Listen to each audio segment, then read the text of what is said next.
Welcome, faithful listeners, to the Bible Explained podcast. Today we're in the book of 1 Kings.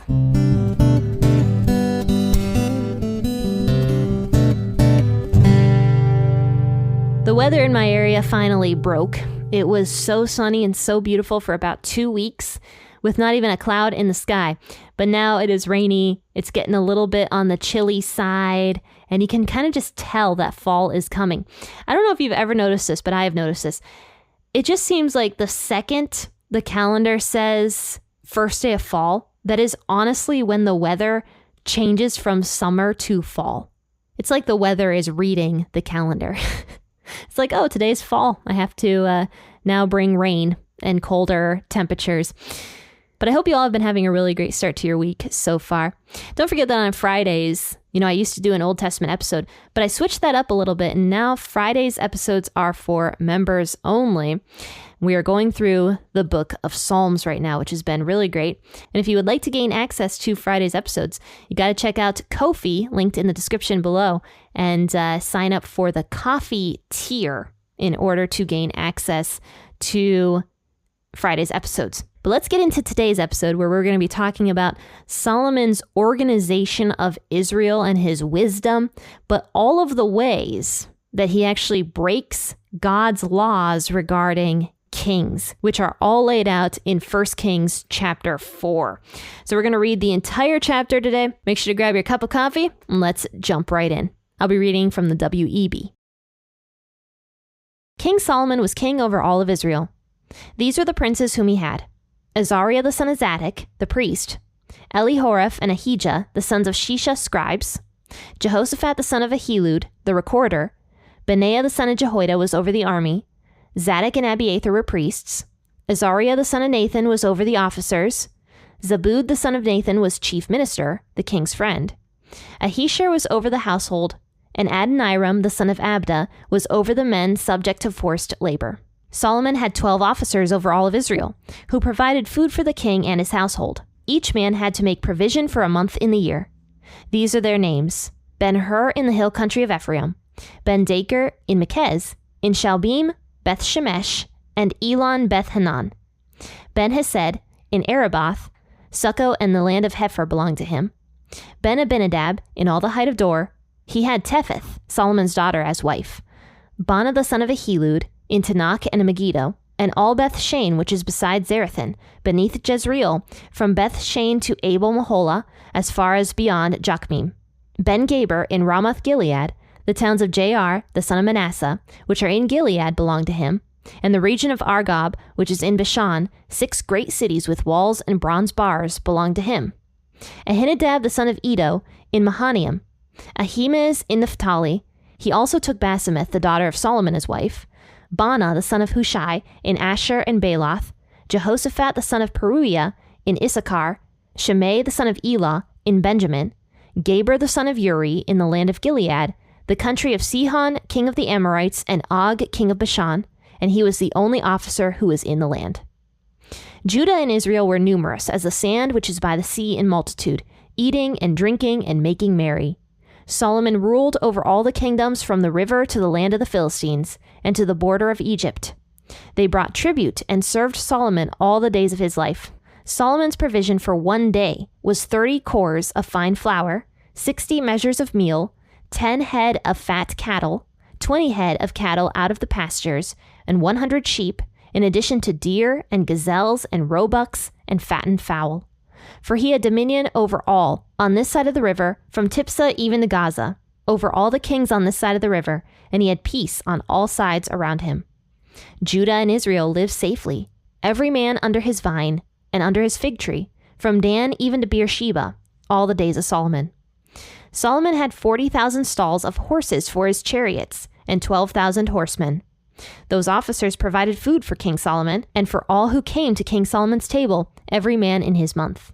They let nothing be lacking. They also brought barley and straw for the horses, and swift steeds to the place where the officers were, each man according to his duty. God gave Solomon abundant wisdom and understanding, and very great understanding, even as the sand that is on the seashore. Solomon's wisdom excelled the wisdom of all the children of the East and the wisdom of Egypt. For he was wiser than all men, than Ethan the Ezrahite, Haman, Calcol, and Darda, the sons of Mahol, and his fame was in all the nations all around. He spoke 3,000 proverbs, and his songs numbered 1,005. He spoke of trees, from the cedar that is in Lebanon even to the hyssop that grows out of the wall. He also spoke of animals, of birds, of creeping things, and of fish. People of all nations came to hear the wisdom of Solomon, sent by all kings of the earth who had heard of his wisdom.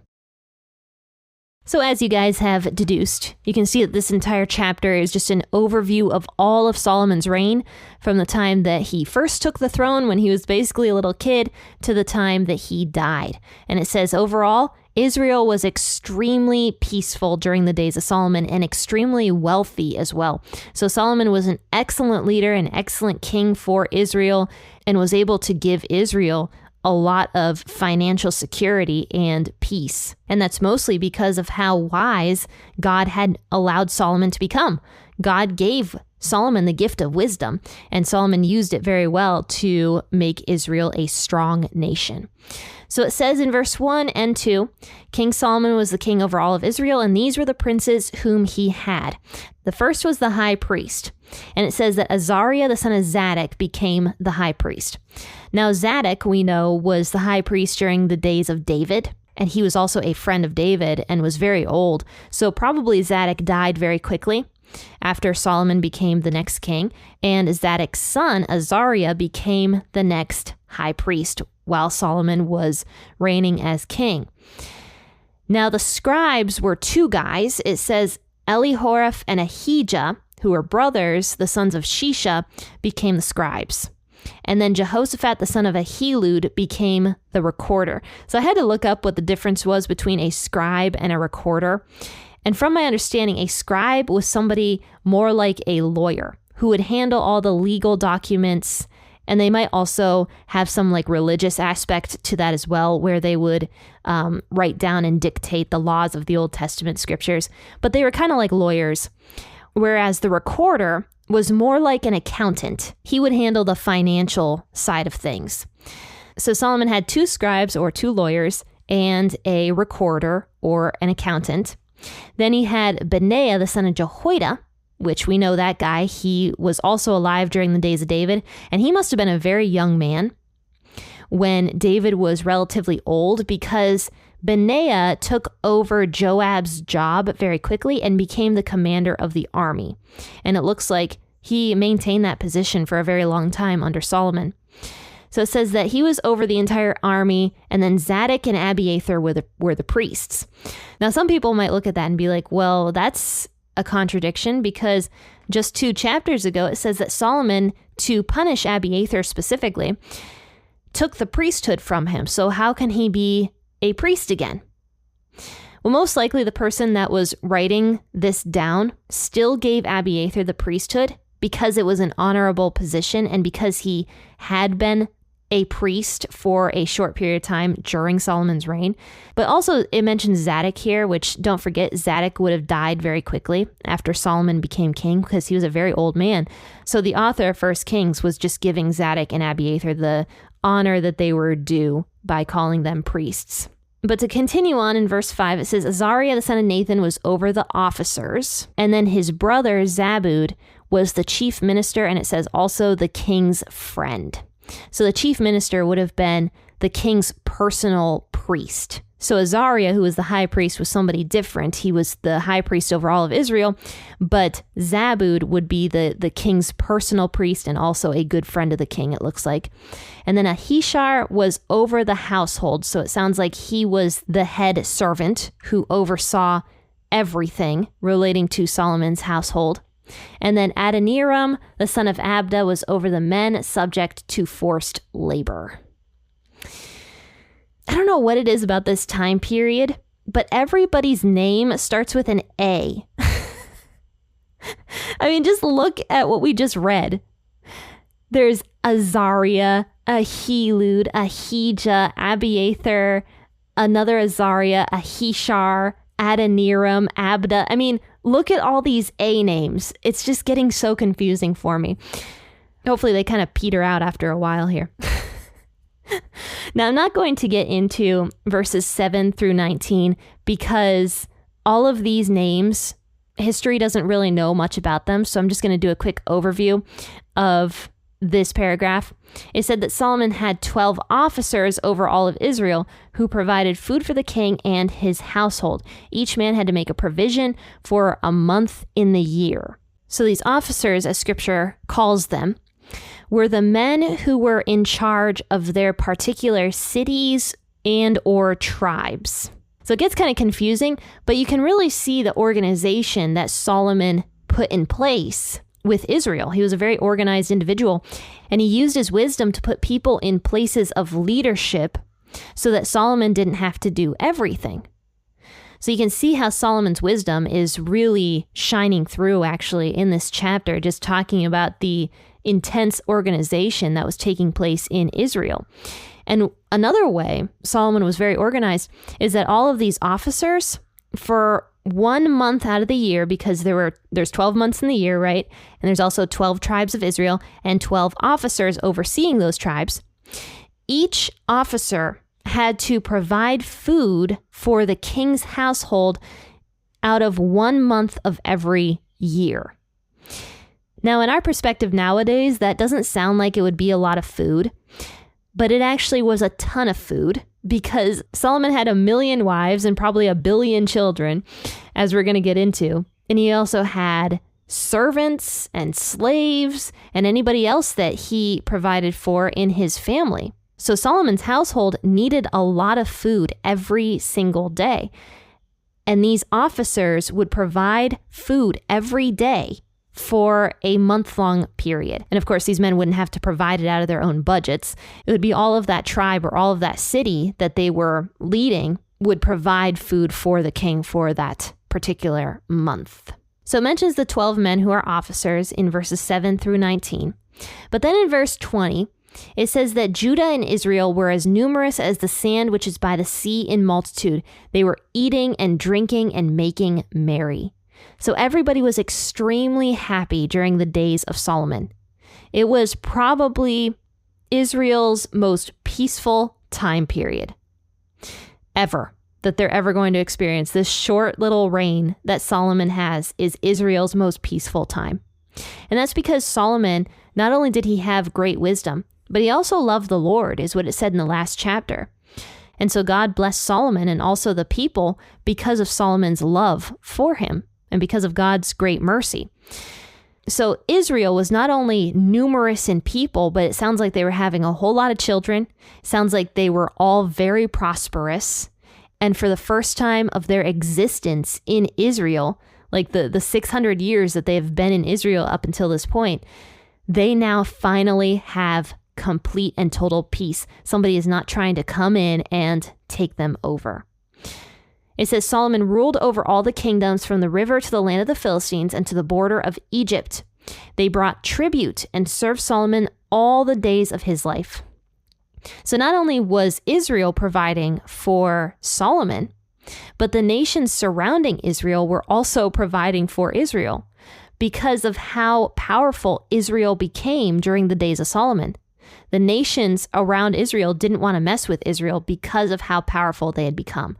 So because they were scared of Israel, they actually paid taxes to Israel for the entire time that Solomon was the king, is what it says. And now in verse 22, it gets into the interesting part with how much food Solomon's household actually needed every single day in order to survive. Solomon's provision for one day was 30 cores of fine flour. What's a core? It says in my footnote that a core is about 55.9 US gallons, liquid gallons, or 211 liters or 6 bushels. So just about 56 gallons was one core. And Solomon's household needed 30 cores of flour every single day. And that's just in the flour, so that they could have bread every day. It says they also needed 60 measures of meal, 10 fattened cattle, 20 cattle out of the pastures, 100 sheep, in addition to deer and gazelle and roebucks and fattened fowl.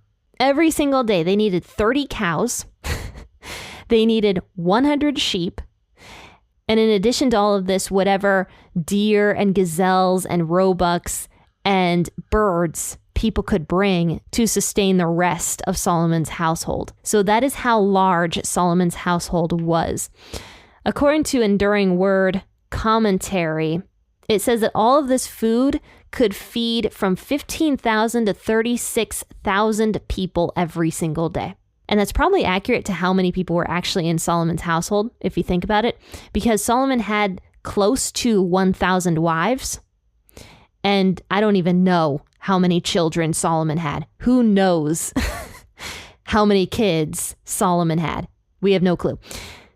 So that's just Solomon's immediate family, not to mention if any of these wives had their families living in Solomon's household also, not to mention Solomon's other immediate family and the servants that all needed fed, and anybody else that Solomon wanted to provide for. Maybe Solomon also provided for those princes at the very top of this chapter and those princes' families as well. So who knows how many people were actually in Solomon's household, but there would have had to be a lot. Because think about just the preparation it would take to prepare all of that food for everybody. I mean, you'd need like 1 million women baking that bread every single day. Like baking bread takes a really long time because you have to rise that dough, you know? So, I mean, it's not a fast process. And you can imagine before the luxury of convenience items that we have now, like refrigeration, KitchenAid stand mixers, and whatever else you need to cook.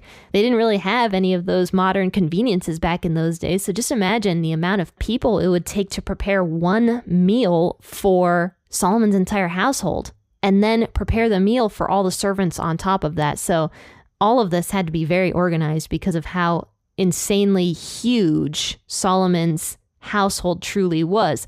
Now, of course, this all goes back to Deuteronomy chapter 17, the rules for kings. And you guys know, of course, that I have to bring this up every single time I talk about a king who has more than one wife, which is going to be all of them. So you're going to have Deuteronomy 17 memorized by the time we're done with 1 Kings, if I have it my way. But Deuteronomy 17, verse 17, that kings shall not multiply wives to himself, that his heart not turn away, and he shall not greatly multiply to himself silver and gold. And actually, in 1 Kings 4, Solomon breaks every single rule that God lays out for kings in Deuteronomy 17. Because not only did Solomon have a ton of wives, but Solomon did accrue a ton of wealth for himself, a ton of silver and a ton of gold, as we can see in this chapter. He also accrued like 1 trillion horses, is what it says. It says that Solomon had 40,000 stalls of horses for his chariots and 12,000 horsemen.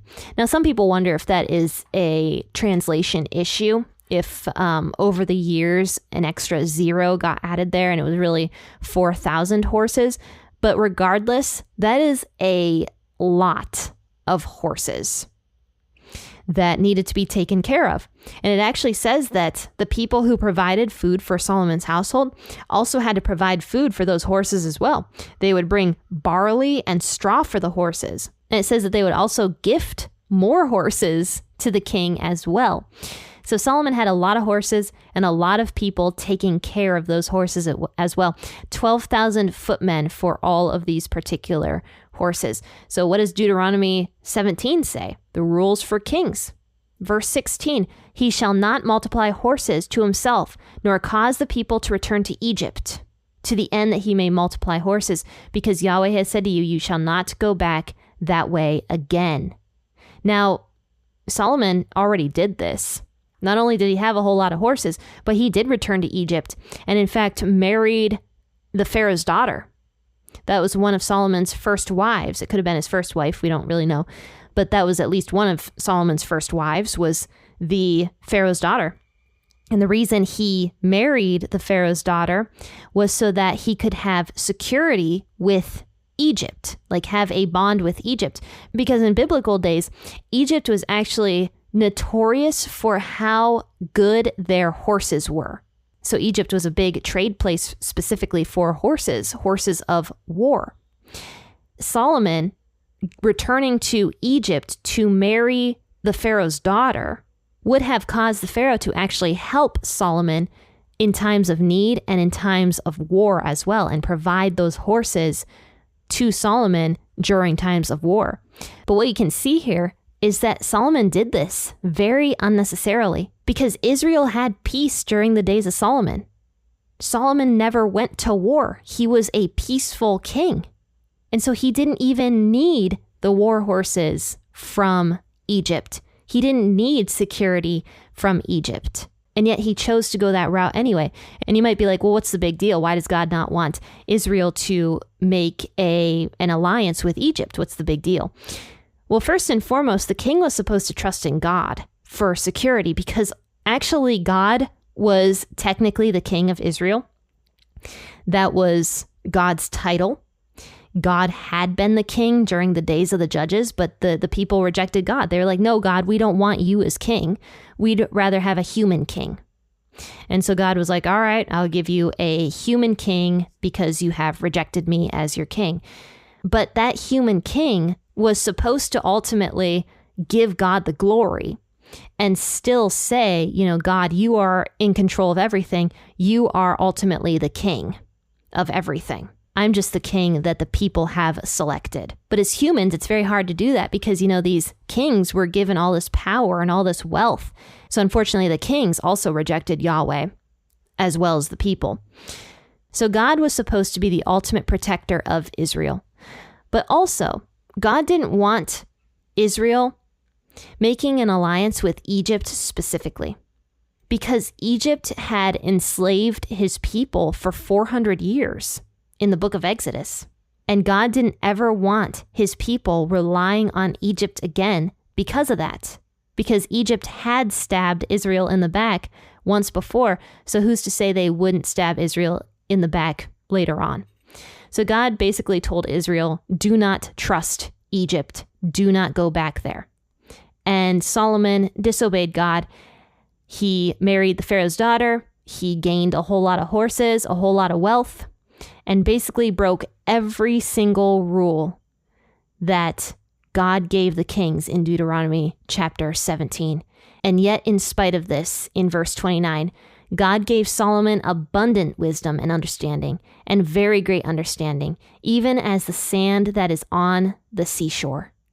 So even though Solomon was a king that disobeyed God, and broke every single rule that God put in place, you can once again see God's mercy towards Solomon and towards the Israelites, where he gives them peace and he gives them rest and he gives them wealth and he gives them all of these blessings. And on top of that, he gives them a leader, Solomon, who is so wise, the wisest man that was on the earth during the days of Solomon. It says Solomon spoke 3,000 proverbs, and his songs numbered 1,005. And unfortunately, we don't really have any of those songs. We do have 2 of them preserved in the Psalms, but mostly the Psalms are Psalms of David and not Psalms of Solomon. And then we also have the Song of Solomon, which Solomon wrote, and we'll get into that book later on. But Solomon was not just wise about finances and about how to lead. He was also wise in science and in physics and all of these other things, and in farming. It says that he would speak about trees, from cedars that are in Lebanon to hyssop that grows out of the wall. So from the biggest tree to the smallest tree, Solomon understood about all of these things. He spoke of animals. He spoke of birds. He spoke of creeping things. He spoke of fish. So Solomon not only had wisdom, but he had a thirst for knowledge, and he understood a lot. He was very, very well researched. And so people from all over the world would hear about Solomon's wisdom, and they would come and listen to him speak. So Solomon would put on these TED Talks, and he would share his wisdom. And it wasn't even just wisdom about the scriptures or wisdom about God, but he would even share wisdom about how to farm properly, or how to fish, or how to build. Solomon was so well researched, and he would just host all of these TED Talks, and these people from all over the world would come and listen to him speak. That is how well known Solomon was. And all of this was because of the grace of God, nothing that Solomon had done himself.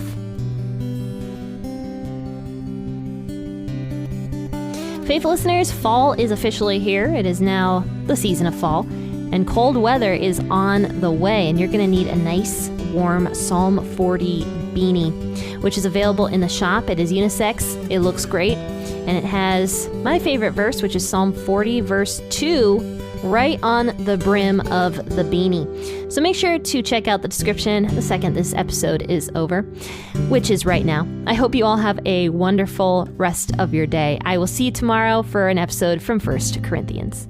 Happy listening, and God bless.